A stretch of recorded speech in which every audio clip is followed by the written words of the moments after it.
career in government जासूसी, intelligence requires an appropriate level of violence. बहादुरी, Pakistani commando की एक ऐसी दास्तान जो दुश्मन के घर में घुसकर अपने वतन के खिलाफ होने वाली साजिशों को नाकाम बनाता रहा। गाजी।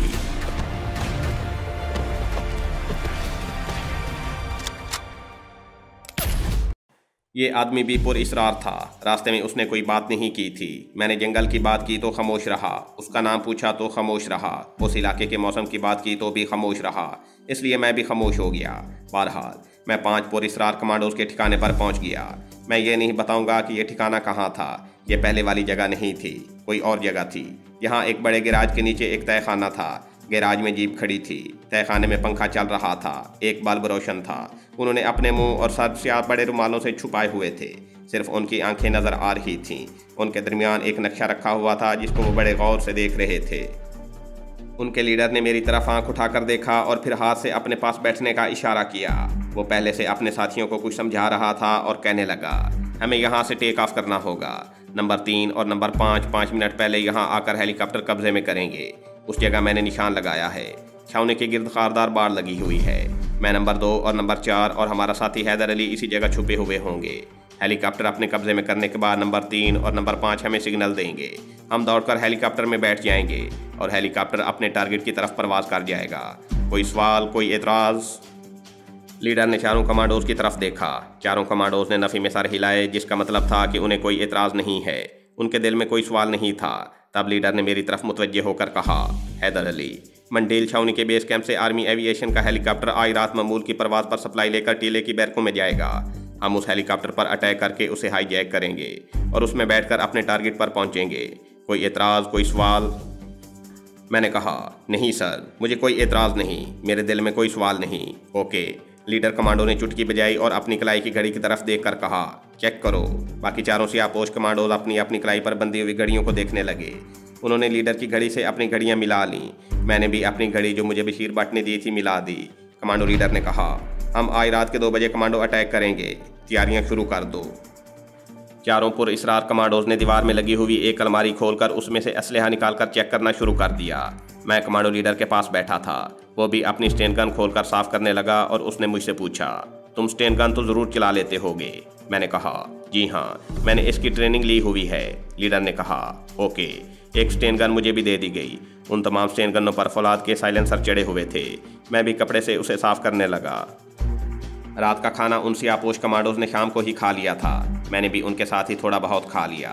इसके बाद लीडर कमांडो ने घड़ी देखकर कहा, हम पिछली रात ठीक 1:30 बजे उठेंगे। बल्ब बुझा दिया गया। वो लोग वहीं लेट गए, मैं भी लेट गया।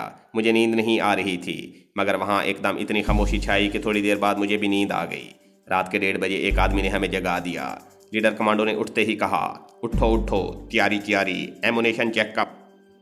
बल्ब रोशन हो गया था। सब ने स्टेन गनों में मैगजीन भरा, फालतू मैगजीन की बेल्ट गले में लटकाई। सबको 6 हैंड ग्रेनेड दे दिए गए। एक कमांडो चाकू दे दिया गया। सबके सरों पर स्याह रुमाल बंधे थे। मेरे सर पर भी स्याह रुमाल इस तरह बांध दिया गया था कि सिर्फ मेरी आंखें ही नजर आती थीं। लीडर ने स्टेन गन वाला हाथ बुलंद किया और कहा, अल्लाहु अकबर। मैंने और बाकी चारों कमांडोज ने उसके साथ ही अल्लाहु अकबर का नारा बुलंद किया। लीडर ने कहा, बज़्न, और चारों सियापोश कमांडोज दौड़ते हुए दरवाजे से निकल गए। मैं भी उनके साथ ही निकल गया। सबसे आखिर में लीडर बाहर आया। बाहर रात तारीख थी। उस अंधेरे में हमारी जीप दरख्तों के नीचे खड़ी थी। सब जीप में उछल उछल कर सवार हो गए। जीप तेजी से जंगल में एक तरफ रवाना हो गई। जीप चारों तरफ से तरपाल की छत और दीवारों से ढकी हुई थी। लीडर कमांडो खुद जीप चला रहा था। अंधेरे में जीप खुदा जाने कैसे कैसे तंगो तारीख रास्तों, झाड़ जनखाड़ और सरकंडों से होती हुई एक जगह रुक गई। हम सब जीप से उतर आए। कमांडो लीडर एक तरफ गौर से देख रहा था। मैं उसके बराबर खड़ा था। कुछ फासले पर दरख्तों के दरमियान से रोशनी के 2-4 नुक्ते झिलमिलाते नजर आ रहे थे। लीडर कमांडो ने आहिस्ता से आवाज़ दी, नंबर 3, नंबर 4। 2 सियापोश कमांडो एकदम सामने आ गए। लीडर ने कहा, गो। दोनों कमांडो दरख्तों की तारीकी में गायब हो गए। इसके बाद वहाँ खामोशी छा गई। हम सब खामोश थे। हम में से कोई एक दूसरे से बात नहीं कर रहा था। सबकी नज़रें उन दरख्तों की तरफ लगी हुई थीं जिनके दरमियान रोशनी झिलमिलाती नजर आ रही थी। दोनों कमांडोज को गए हुए जब 15 मिनट गुजर गए तो लीडर बोला, कोई इमरजेंसी पैदा ना हो गई हो।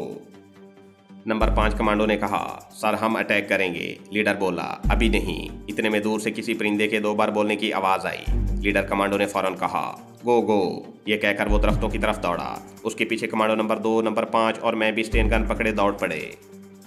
हम झाड़ियों और सरकंडों में से भागते हुए निकल गए। आगे खारदार तार की दीवार आ गई। कमांडो नंबर 1 ने जेब से प्लास निकालकर जल्दी जल्दी खारदार तार को एक जगह से काटकर वहां शगाफ डाल दिया। हम चारों कमांडोज उस शगाफ में से गुजर गए। मैं समझ गया कि हम आर्मी एविएशन के बेस कैंप में आ गए हैं।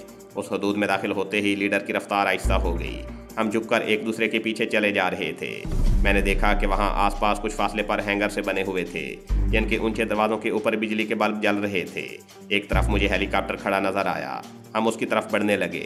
हेलीकॉप्टर से कोई 50 फुट के फासले पर लीडर ने इशारे से हमें रोक दिया। हर तरफ सन्नाटा छाया हुआ था। लीडर कमांडो ने मुंह पर हाथ रखकर किसी परिंदे की बारीक सी आवाज़ निकाली। उसके जवाब में जहां हेलीकॉप्टर खड़ा था उस तरफ से भी वैसी ही आवाज़ बुलंद हुई। लीडर ने झुककर कहा, गो गो, और हम सब झुक झुक कर दौड़ते हुए हेलीकॉप्टर के पास आ गए। हेलीकॉप्टर के पीछे से 2 आदमी तेजी से निकलकर सामने आ गए। ये हमारे सियापोश कमांडो नंबर 3 और नंबर 5 थे, जिन्होंने हेलीकॉप्टर को अपने कब्जे में कर लिया हुआ था। ये माल बरदार सप्लाई ले जाने वाला बड़ा हेलीकॉप्टर था। हम सब उसमें घुस गए। लीडर पायलट की सीट पर बैठ गया। मुझे उसने इशारे से अपनी साथ वाली सीट पर बिठा लिया। हेलीकॉप्टर का इंजन गराहट के साथ स्टार्ट हुआ और इसके साथ ही उसके बड़े बड़े पंखे गर्दिश करने लगे। वो आहिस्ता आहिस्ता फिजा में बुलंद होता गया। हेलीकॉप्टर में दाखिल होते हुए मुझे अंधेरे में 3-4 आदमी ज़मीन पर पड़े हुए नजर आए थे। जब हेलीकॉप्टर ने फिजा में ऊपर जाकर एक तरफ गौता लगाया और अपना रुख टीले वाली फौजी बैरकों की तरफ कर लिया तो मैंने लीडर से पूछा, नीचे कौन लोग पड़े थे? लीडर ने हेलीकॉप्टर के शोर में चीख कर कहा, ये वो फौजी थे जिनकी जगह पर हम बैठे हैं। वो सप्लाई लेकर जाने वाले थे। सारी बात मेरी समझ में आ गई थी। लीडर ने 2 सियापोश कमांडोज को जो पहले भेजा था, उन्होंने हेलीकॉप्टर के अमले को हला करके हेलीकॉप्टर पर कब्जा कर लिया था और अब उनकी जगह हम लोग अपने टारगेट की तरफ प्रवास कर रहे थे। टीले की बैरकों की रोशनी करीब आ रही थी। हेलीकॉप्टर ने टारगेट पर पहुंचकर बैरकों का एक चक्कर लगाया और फिर आहिस्ता आहिस्ता हेलीपैड पर उतर गया। लीडर ने हेडफोन पर अपने साथियों से कहा, टारगेट पर फौरन पहुंचना है, गो। इसके साथ ही हम स्टेन गन लेकर छलांगे लगाकर नीचे उतर गए। हेलीकॉप्टर के पंखे अभी चल रहे थे। हम झुककर हेलीकॉप्टर के पैड्स के पीछे घात लगाकर बैठ गए। 3 फौजी एक बैरक में से निकलकर हमारी तरफ आए। उनमें से एक ने किसी को पुकार कर कहा, हवालदार मुरली, अरे मेरे लिए सिगरेट लाए हो क्या? दूसरे ने कहा, पहले सप्लाई तो नीचे उतारो। ये तीनों बावर्दी फौजी थे। हमारे सियापोश कमांडोज अभी तक हेलीकॉप्टर के अंदर ही थे। 2 फौजी हेलीकॉप्टर के दरवाजे में से अंदर दाखिल हो गए। तुम लोग अंदर सो गए हो क्या? सप्लाई क्यों नहीं उतारते? मुझे ठक ठक की 2 आवाज़ें सुनाई दी। इसके साथ ही तीसरी आवाज़ भी आई। पहले 2 फायर्स की आवाज़ें अंदर से आई थीं और हमारे कमांडोज ने हेलीकॉप्टर में दाखिल होने वाले मरहटा रेजिमेंट के दोनों फौजियों को गिरा लिया था। तीसरा फायर उस फौजी पर हुआ था जो बाहर खड़ा सिगरेट सुलगा रहा था। मैंने ओट में से उसे भी गिरते देखा। लीडर ने कहा, गो। हेलीकॉप्टर में से 4 सियापोश कमांडोज छलांगे लगाकर नीचे कूद पड़े। मैं और लीडर सामने वाली बैरकों की मगरबी दीवार की तरफ मुड़े। उस तरफ अंधेरा था। बाकी 4 कमांडोज जरा फैल कर दौड़ रहे थे। वहाँ बैरकों में जो फौजी सो रहे थे वो तो सो रहे थे। जो गार्ड्स पहरे पर थे उन्होंने उस तरफ तवज्जो नहीं दी थी कि उन्हें मालूम था कि आज हेलीकॉप्टर सप्लाई लेकर आ रहा है। जिन जवानों ने सप्लाई वसूल कर दी थी उनमें से 2 की लाशें हेलीकॉप्टर के अंदर पड़ी थीं और 1 की लाश हेलीकॉप्टर के बाहर ज़मीन पर औंधी पड़ी थी। मैं और लीडर आगे आगे थे। हमारे लिबास सियाह थे, जिसकी वजह से अंधेरे में हम नजर नहीं आ रहे थे। हम बैरकों के पहलू में से गुजरकर ऊपर कोठड़ियों पर जाने के लिए बनी हुई सीढ़ियों की तरफ बढ़े। एक संतरी वहां गार्ड ड्यूटी पर था। उसने आवाज़ देकर पूछा, सूबेदार जी, सप्लाई आ गई। इसके जवाब में हमारे एक कमांडो ने उसे पीछे से दबोचकर इतनी तेजी से उसकी गर्दन पर चाकू फेरा कि उस संतरी को भी मालूम नहीं होगा कि उसकी शहरा कट चुकी है। कमांडो कभी गर्दन नहीं काटता। गर्दन इतनी जल्दी और इतनी आसानी से नहीं कटती। वो सिर्फ शहरग या उसके साथ वाली बड़ी रग काटता है, जिससे सांस और उसकी खून की आमदोरफ्त बंद हो जाती है। लीडर कमांडो तेजी से सीढ़ियां चढ़ गया। मैं भी उसके साथ ही ऊपर आ गया। ऊपर 3 कोठड़ियां नजर आईं। उनके बल्ब रोशन थे। एक फौजी संतरी पहरे पर मौजूद था। हम दोनों वहीं जमीन पर आखिरी सीढ़ी की ओट में बैठ गए। बाकी 4 कमांडोज में से 2 कमांडोज कोठड़ियों की दाएं जानिब और 2 कमांडोज अंधेरे में कोठड़ियों की बाएं जानिब रेंगते हुए चले गए। वहाँ सन्नाटा छाया हुआ था। हमारी नजरें पहरा देते संतरी पर लगी हुई थी। उसको हमने नहीं मारना था। उसको हलाक करने की ड्यूटी हमारे उन साथी कमांडोज में से किसी की थी जो कोठड़ियों की तरफ रेंगते हुए गए थे और अब हमें नजर नहीं आ रहे थे। संतरी पहले कोठड़ियों के आगे टहल रहा था, फिर वो एक कोठड़ी के आगे जाकर रुक गया। उसका मुंह हमारी तरफ था। मैंने एक इंसानी साया उसके पीछे देखा। ये साया हमारा साथी कमांडो था जो स्लो मोशन में उसकी तरफ बढ़ रहा था। अचानक ये साया फौजी गार्ड पर झपटा और दूसरे लम्हे फौजी गार्ड जमीन पर गिर पड़ा। लीडर ने मेरे कंधे पर हाथ मारकर कहा, गो, और हम दोनों कोठरियों की तरफ दौड़ पड़े। इसी दौरान हमारे साथी चारों सियापोश कमांडोज ने कोठरी के सामने फैलकर पोजीशनें संभाल ली कि अगर कोई इमरजेंसी पैदा हो गई तो उसे संभाल सकें। लीडर मुझे लेकर पहले कोठरी के पास आ गया। उसने स्टेन गन की नाली ताले में डालकर उसे तोड़ दिया। कोठरी का दरवाजा पांव से खोला। कोठरी खाली थी। उसी तरह दूसरी कोठरी का ताला तोड़कर देखा, दूसरी भी खाली थी। लीडर ने अंधेरे में अपनी चमकीली आंखों से मेरी तरफ देखते हुए आहिस्ता से कहा, तुम्हारी रिपोर्ट गलत तो नहीं। वो तीसरी कोठरी की तरफ लपक कर गया। उसका भी ताला तोड़कर दरवाजा चौपट खोल दिया। कोठरी में अंधेरा छाया हुआ था, जबकि पहली दो कोठरियों में कमजोर रोशनी वाले बल्ब जल रहे थे। लीडर ने कहा, यह भी खाली है, रिपोर्ट गलत थी, यहाँ से निकल चलो। मैंने बेइख्तियार होकर शेरबाज खान को आहिस्ता से आवाज़ दी, शेरबाज खान, शेरबाज खान। अंधेरे में एक कमजोर सी आवाज़ ने जवाब दिया, हैदर अली, मैं यहाँ पड़ा हूँ। हम दोनों ने एक दूसरे की आवाज़ें पहचान ली थीं। लीडर कमांडो जल्दी से कोठरी में घुस गया। मैं उसके साथ था। शेरबाज खान ने दोबारा आवाज़ दी तो हम उसके पास पहुंच गए। वो फर्श पर निढाल पड़ा था। लीडर ने कहा, हमारे साथ चलो। शेरबाज बोला, मेरी टांग पर जख्म है। लीडर ने कहा, उठकर चलने की कोशिश करो, हमारे पास वक्त बहुत कम है। मैंने अंधेरे में शेरबाज को सहारा देकर उठाया। उसकी टांग पर घुटने से ज़रा ऊपर कपड़ा बंधा हुआ नजर आया। मैं सहारा देकर उसे कोठरी से बाहर ले आया। लीडर सीढ़ियों के पास अंधेरे में बैठ गया। उसने बाजू से मुझे इशारा किया कि जल्दी करो। शेरबाज खान में भी सूरत हाल को देखकर जैसे नई ताकत पैदा हो गई थी। वो लंगड़ा कर लेकिन हमारे सहारे तेज तेज चलने लगा। लीडर कमांडो ने अपने चारों साथी कमांडोज की तरफ देखकर बाजू को नीम दायरे में गर्दिश दी और एक तरफ से शेरबाज को सहारा दिया। हमने शेरबाज खान को बाजुओं से उठा लिया और सीढ़ियाँ उतरकर बैरकों की दीवार की तरफ बढ़े। मैंने देखा कि हमारे चारों कमांडो साथी हमारे दाएं बाएं पहलुओं से निकलकर फैलकर झुककर दौड़ते हुए हेलीकॉप्टर की तरफ बढ़े। उनमें से कोई भी हेलीकॉप्टर नहीं उड़ा सकता था। वो अपने लीडर के इंतजार में थे।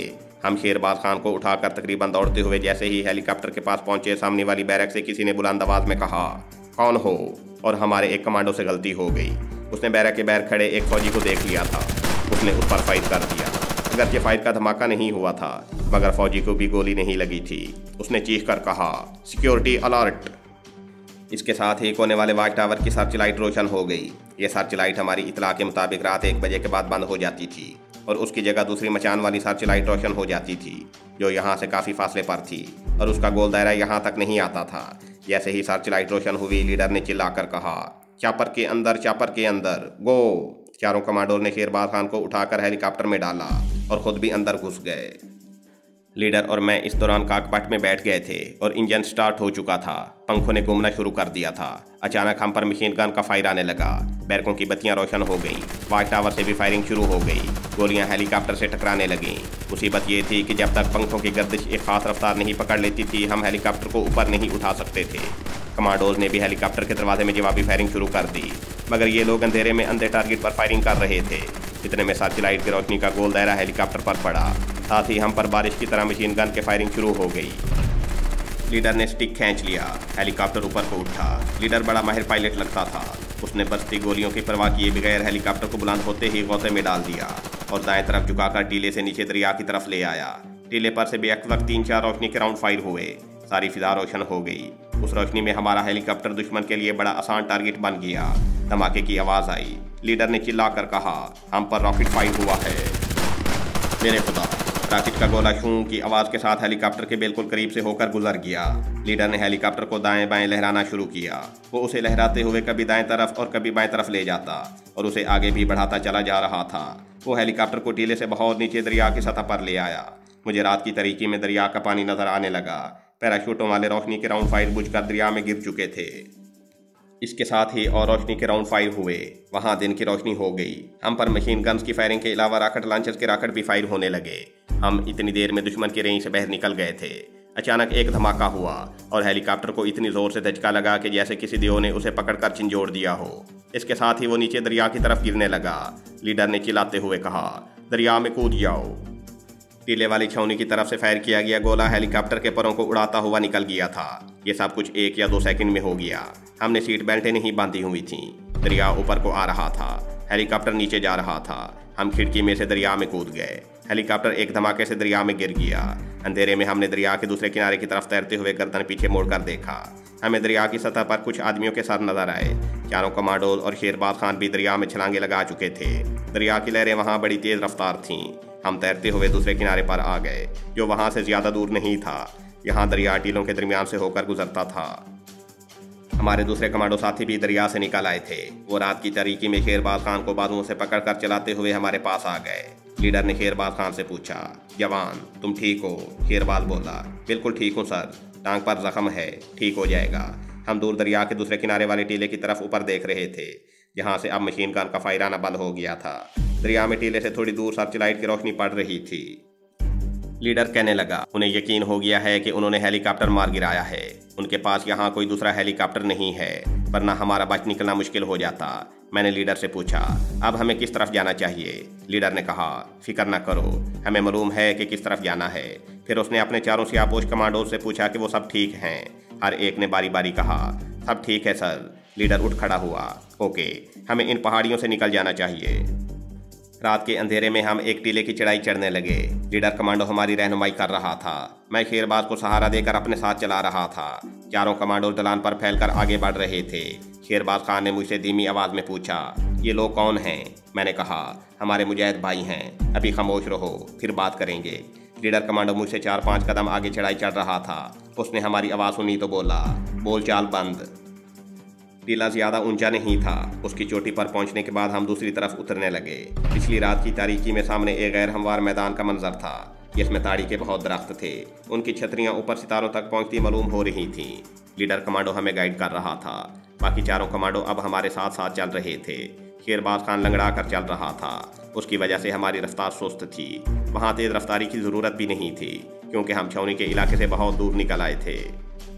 मरहटा रेजिमेंट के सिपाही हमारा ताकुब करने की पोजीशन में नहीं थे, इसलिए कि उनके पास ना कोई दूसरा हेलीकॉप्टर था, ना मोटर बोट थी।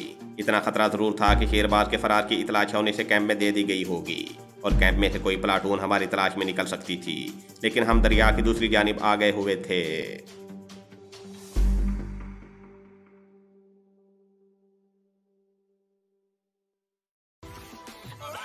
ये थी हमारी आज की एपिसोड। उम्मीद करते हैं आपको हमारी ये कहानी पसंद आई होगी। तो जाने से पहले इस वीडियो को लाइक कीजिए और शेयर करना मत भूलिए। कमेंट करके हमें बताइए कि आपको हमारी ये वीडियो कैसी लगी। और अगर अभी तक आपने हमारे इस चैनल को सब्सक्राइब नहीं किया तो इसे सब्सक्राइब कीजिए और बेल आइकन दबाकर ऑल नोटिफिकेशंस ऑन कर लीजिए।